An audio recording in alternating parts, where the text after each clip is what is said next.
What's happening, guys? Safety Liner C2 here. We have got quite an episode of Lots of Lots. I've got a really interesting lot that I want to show you, along with two others. And yeah, all of these were viewer submitted. And if you want to submit a lot for Lots of Lots, or a bus that you find for Bus Stuff for Sale, picture, or just a video idea that you have, you can throw that in the video request form found in the description of any one of my videos. This lot was submitted by Scotty. We are in Forest City, Arkansas, September 2013.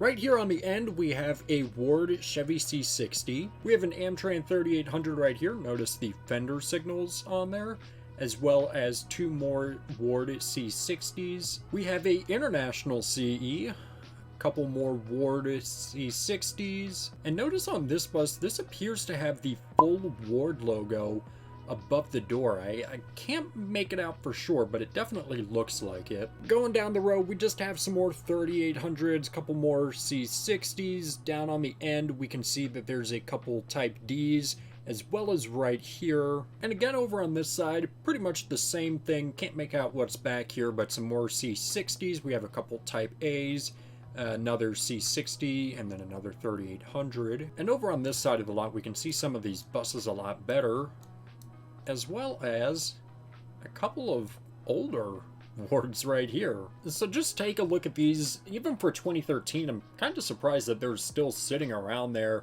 Unfortunately, glass is all broken. They are completely torn apart, and that appears to be the case on all four of these buses. Now, my best guess is that these would be from the late 70s. Now, this specific GM chassis was used from the 70s up until the early 80s, and if we're taking a look at the condition that these buses are in, so notice the hand-painted numbers on here, as well as just the overall discoloration of this bus and the condition that it's in, and compare that to the Chevy C60s over here that would be from the late 80s or early 90s. There's just a very big difference in the condition that they're in, even if they are, upkeeping these buses as compared to tearing apart the other ones. Just look at the colors of them. So the late 70s is my guess. Obviously I could be wrong, but who knows? You can see we also have another one hidden back here, and unfortunately on satellite view it looks like these buses are long gone now.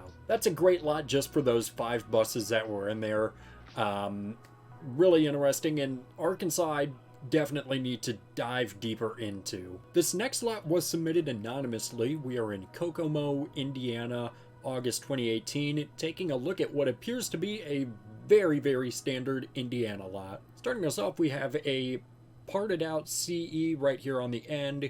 We have an early ICFE. Notice the grill right here indicating that this would be a really early ICFE. We have a first gen CE, a couple more second gen CEs, another early ICFE, and 2 more second gen CEs. Again, we have pretty much the same things that we were looking at before.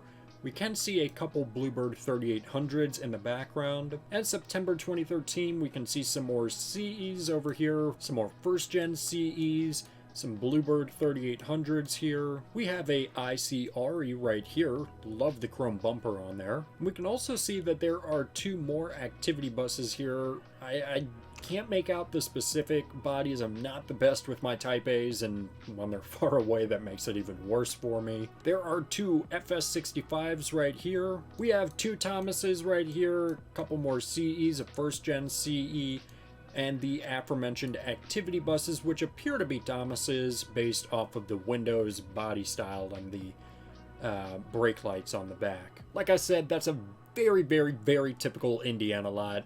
Even for the time, nothing really surprises me there. But this lot does surprise me. It was submitted by Rose City School Bus Man, and this is, again, I've seen some stupid specs, but this is definitely up there in terms of just a stupid spec. We are in Salem, Oregon, November 2022. Starting us off on the left, we can see that there's an ICRE, what appears to be a handy EF. Notice the wheels back here, and we don't see the door, so I'm assuming that's an EF.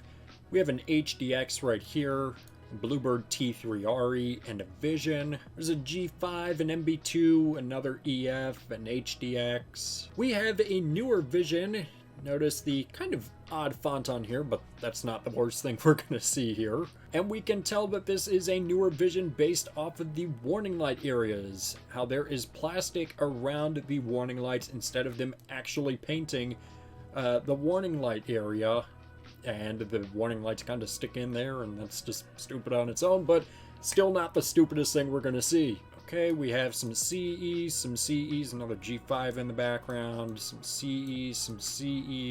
There's another Vision in the background, another EF, some HDXs, someone doing their warning light check. We even have a mini bird in the background, and some more CEs. Just taking a look at the CEs, I love the reflective tape on there, and one interesting thing is that they put reflective tape on the number. I actually kind of like that. We have a handy mini bird. Always great to see mini birds still in service. We have some more HDXs. We have another ICRE. We have some A3REs back here. An older HDX. Notice these circle warning lights on there instead of the rectangle ones that are on there now. And some more mini birds. We have some G5s. Notice all LEDs. That looks great on there. We have a couple more G5s, some mini birds, CE, HDX. Some more G5s over there. We have another HDX and some more G5s over here. I don't know if you caught it. It was on a couple buses there.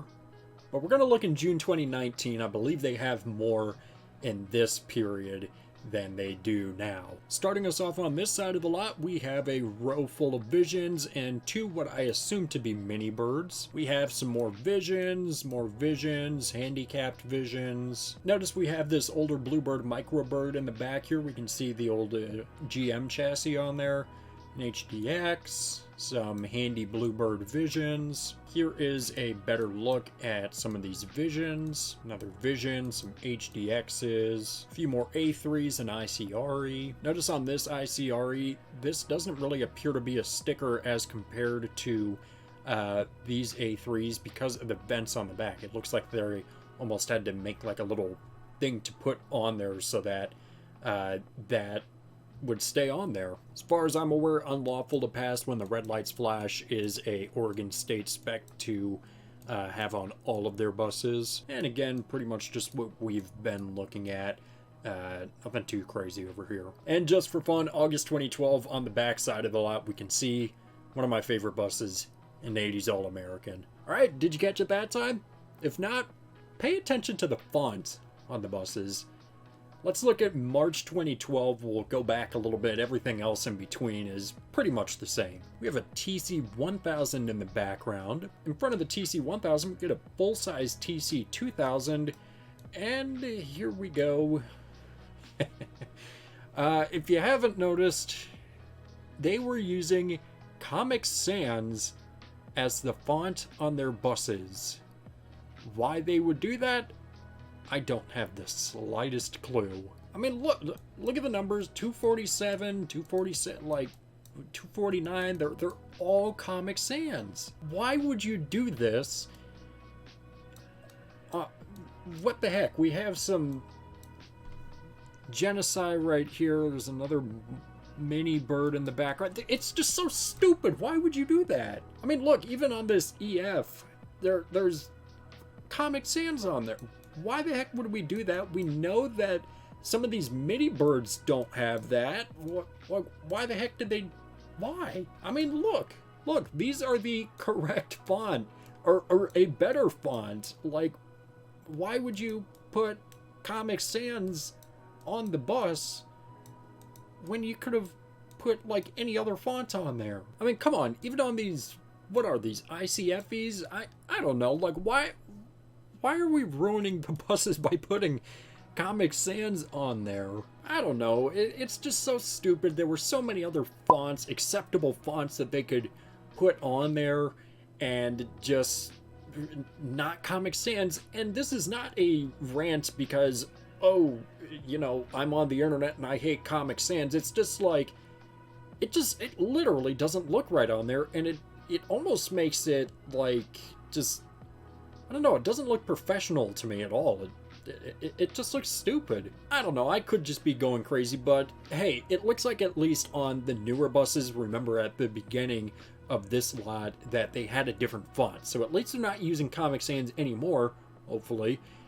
But still, just the fact that there are buses running around with Comic Sans, and I've heard that they are not the only district to do this. I could never, I would never spec Comic Sans on a bus. Oh god, I wanna spec Comic Sans on a StarCraft dot. Rounding us off, October 2014, we can see that there are 3 TC1000s that are being used for advertising. But anyways, those are the 3 that I wanted to show off. Obviously that last one is just in a league of its own. But don't forget that if you have something you want to submit for Lots of Lots, bus stuff for sale, the picture submission form, or any one of my videos, throw it in the video request form found in the description of any one of my videos. I make sure and take a look at each and every one of them, and y'all have submitted some really interesting ones, so help me find some more, please. And with that, that is going to do it for this video, guys. Thank you so much for watching. I always do appreciate it. Make sure you subscribe right down here. It's a magical white button that says you are now subscribed to Safety Liner C2. Make sure you comment up here, down here, over here, or over here. I don't know where they put it down here, where they put it. Make sure you also give this video a thumbs up, or I'm going to put Comic Sans on all of your buses in your district. And make sure you also share this video with a friend. Show it to your mom, show it to your dad, show it to a guy on a random street. I don't care. Don't let anything happen to you. So yeah, guys, that's going to do it for this video. Thanks for watching.